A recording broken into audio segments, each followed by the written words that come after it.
Si Senator Amy, no? Yung kapatid ni PBBM. Tama siya. Kasi sa tingin niya, maiipit at maiipit talaga dito sa huli si PBBM. Kasi itong mga inimbestigahan nila ngayon, kanya-kanyang lulusot at lulusot yan. So, kanya-kanyang lulusot. So, maiipit talaga si PBBM. Kung ang the best way talaga dyan, kay PBBM, magparaya. No? Sa 32 million people, Filipino people, talagang sobrang galit sa kanya, magparaya. Kung talagang totoong may pagmamahal ka, same sa gagawin mo kay Jesus. Si Jesus Christ ay nagparaya siya. Nagpapako siya sa cross upang iligtas niya ang kasalanan ng bawat isa ng mga tao. Ngayon, same lang din yan sa gagawin mo. Doon makikita ng maraming tao ang iyong tunay na pagkatao, ang iyong tunay na pagmamahal, no? Sa ating bayan, hindi lang sa ating bayan, kundi sa nagmamahal at naghihintay ng mga tao, Pilipinong tao dito sa ating bansa. So, alam ko na si Jesus, kahit na anong tindi ng kasalanan mo, kung ikaw ay tunay na nagsisisi, ay siya ay handang magpapatawad sa iyo. Same din sa mga taong naghahangad ng iyong pagmamahal. Kung ipapakita mo ang iyong pagmamahal sa mga tao na ikaw ay magpaparaya, no? Ikaw ay bababa, diyan tiyak patatawarin ka ng mga tao. Ngunit mayroon nga namang sinasabi natin na paglilitis. Although kung ikaw ay taos puso na humihiling sa mga tao ng kapatawaran, ano po, ang pagpakumbaba ay hindi kaduwagan, katapangan. Yan yung katapangan. Ang pagpakumbaba ay katapangan, hindi kaduwagan. Okay? Yan ang katapangan.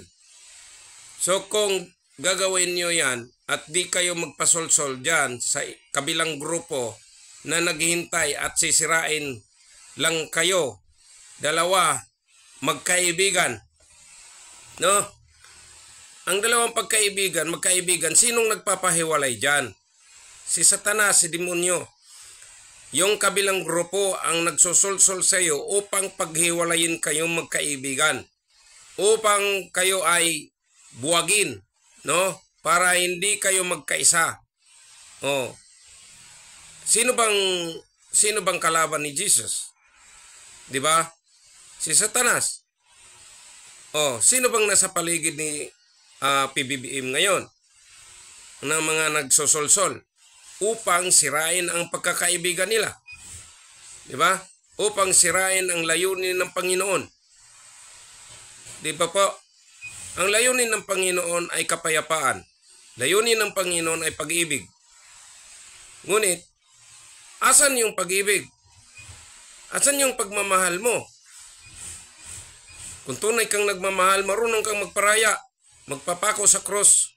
Yan ang tunay na nagmamahal. Same sa ginawa ni PRRD. Nagpapako. Yung pagdala nyo sa kanya, doon sa Netherlands, yun yung pagpapako niya sa cross. Ipinakita niya na tunay siyang nagmamahal sa tao. Pinandigan niya na siya ay nagsasabing tunay, nagsasabing totoo. Kaya pinawalan sala siya ng hukuman dahil sa pagmamahal ng tao. 32 buong bansa ang nagdarasal na pakawalang sala at pabalikin sa Pilipinas. Anong nangyari? Dininig ng Diyos, nakabalik at malakas lalo si Duterte. Naging hero siya tuloy lalo ngayon sa ginawa ninyo. Naging hero si Duterte.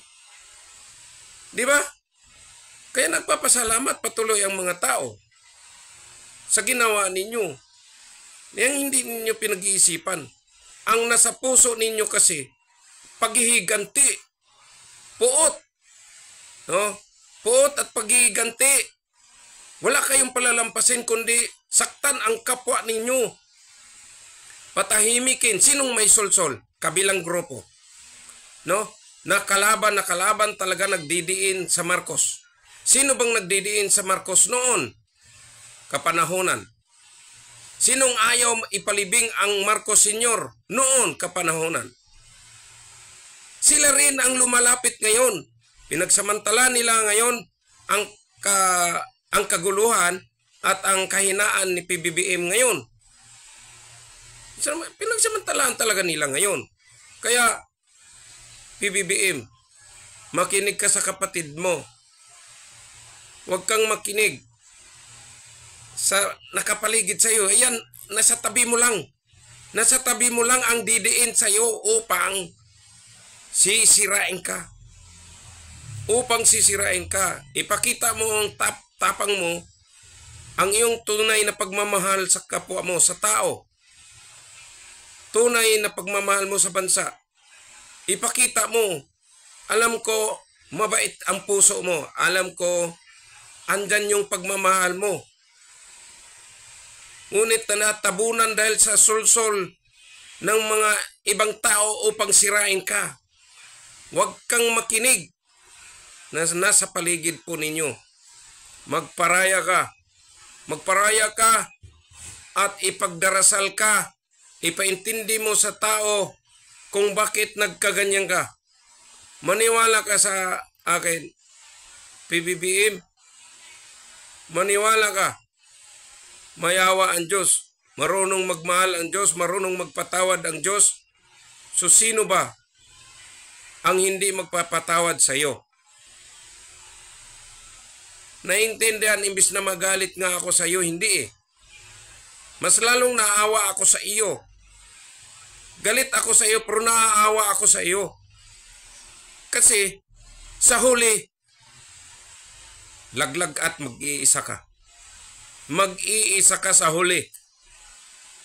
Yang mga nasa tabi mo, sila pa mismo ang magsasako sa iyo para bibitayin ka. Maniwala at maniwala ka sa akin. 100% yan. Sabihin na lang natin 95%. Pero mabibitay ka. Kung ipakita mo ang tunay mong pagmamahal at pagpaparaya, tiyak mapapatawad ka ng maraming tao. Hindi ka mapaparusahan sa ganong parusa. Salamat.